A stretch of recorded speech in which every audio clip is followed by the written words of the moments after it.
ស្វាគមន៍មកកាន់ Channel ឆ្នោតលាបសំណាងរបស់ Admin ថ្ងៃនេះ Admin មានលេខតម្រុយល្អៗរបស់ឆ្នោតយួនសម្រាប់ចែកជូនពុកម៉ែបងប្អូននៅថ្ងៃទី23ខែ12ឆ្នាំ2025នេះដូចនេះ Admin មិនចង់ឲ្យចំណាយពេលវេលារបស់ពុកម៉ែបងប្អូនយូរតោះយើងមកតាមដានលេខតម្រុយរបស់យើងទាំងអស់គ្នាសម្រាប់លេខតម្រុយ2លេខមាន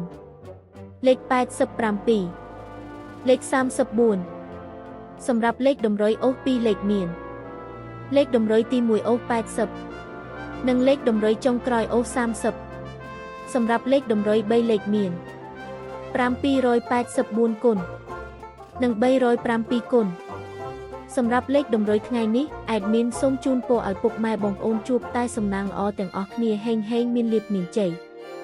ជាចុងក្រោយសូមកុំភ្លេចជួយចុច Subscribe និង Comment ហើយដាក់សញ្ញារូបកណ្ដឹងដើម្បីជួយផ្ដល់កម្លាំងចិត្តមកកាន់ Admin ជាពិសេសងាយស្រួលតាមដានវីដេអូថ្មីនិងលេខតម្រុយល្អៗជាប្រចាំថ្ងៃជាមួយ Admin សូមគោរពលាពុកម៉ែបងប្អូនពីខ្ញុំបាទ Admin ឆ្នោតលាភសំណាងល្អទាំងអស់គ្នាសូមអរគុណ